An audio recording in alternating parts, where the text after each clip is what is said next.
Hey there, team. Welcome to today's video. Let's talk about stopping those talent leaks, why your top employees could be leaving, and what we can do about it. Give me the next 5 minutes, and I'll show you how to stop losing your best team members and how to keep them not just only surviving on your team, but thriving. Let's talk common mistakes here. We've all been guilty of this one. Let me guess. You're throwing cash at the problem, right? Classic move. I get it. We're talking higher salaries, perks, and maybe even the trendy office space that helps to keep people from jumping ship. And, while that's great, that's awesome, it's not enough. The truth is, we all get stuck in this cycle of react and replace, react and replace. Someone leaves, we scramble, we replace them with someone new, and the cycle repeats itself. I know you've all been there, and hey, it's a costly band aid, it's not a real fix. So here's the problem: money alone does not get us loyalty. If our people don't feel valued and connected, they're going to walk away no matter how much we pay them. Top talent today, they're craving a deeper sense of purpose, growth, and belonging. They want more. If you're not giving them that, if they don't find it, they'll leak out of the organization like water through a sieve. They're gone. Turnover rates will go up, and morale drops, and we're just stuck in this perpetual hiring mode, which is just gross and not ideal for anyone. So the key to solving this challenge, to plugging the talent leak, is about it's not about rather spending more. It's about being more strategic, more intentional, and more human. It's all about the humanity, team, the humanity. So the fix lies in creating a team or an employee experience that creates growth, trust, and gives people purpose. We need to shift away from being a company that people work for to one that they are in, that they believe in, that they have so much buy-in for. So let's talk about a bit of a blueprint that we can use to make this happen. Let me get a screen share happening. So what do we need to create that environment? Where's the magic for that?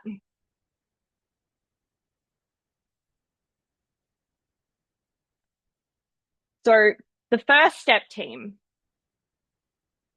is growth paths.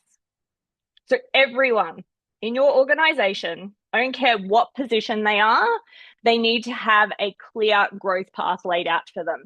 They need to see what their future looks like with you. So be super transparent and lay out career paths and provide ongoing development opportunities.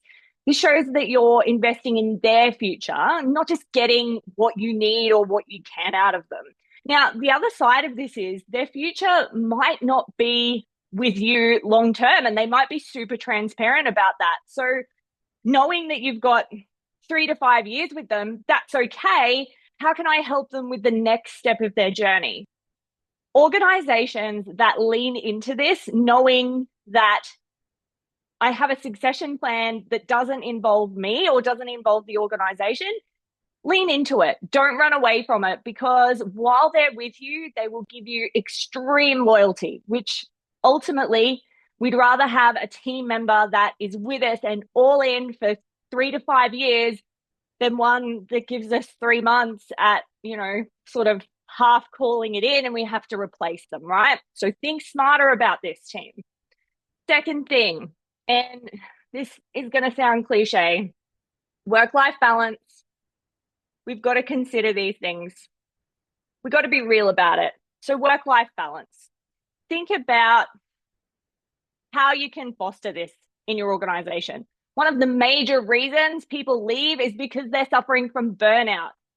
Flexibility and autonomy, wherever you can lean into that, super, super crucial. Can you offer remote options? Can you offer more time off? Don't just talk about balance as well, model it from the top. Be the change that needs to be seen in the organization, okay? Show people that you, as the leader, can embody that work-life balance. Now, this one's huge. Belonging. It is often overlooked. We need to foster a sense of belonging. So building a strong, inclusive culture where people feel heard and valued. So everyone gets a seat at the table. Not only that, I have my seat at the table, but it is equal to everybody else who has a seat at the table.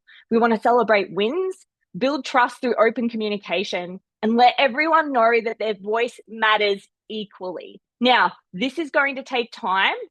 You can take steps today to create that environment. And I'm more than happy to give you some resources to help you to do that, because it's long game stuff, team. I'll be honest with you. Now, the next one, feedback. You should be collecting feedback often, not enough to frustrate and annoy people, but we don't want to be waiting for exit interviews to find out what the problems are. So pulse surveys, stay interviews, informal check-ins. You want to gather insights on what your people need to stay engaged and happy, because not everyone is wired the same way. So you need to have that open source feedback happening. Now, number 5, I want to add on here for you is recognize and reward meaningfully. So recognize and reward,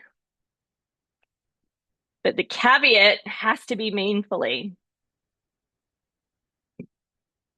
Okay. What do I mean by meaningfully? Great question. Glad you asked.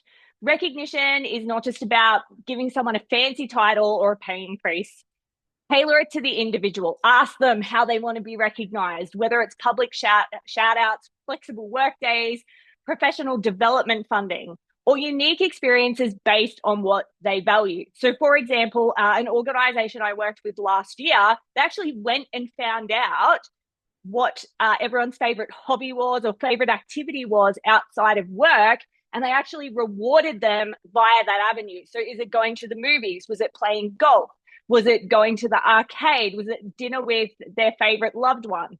Think about how you can recognize them as an individual, as just not just another number, but a human who's on your team.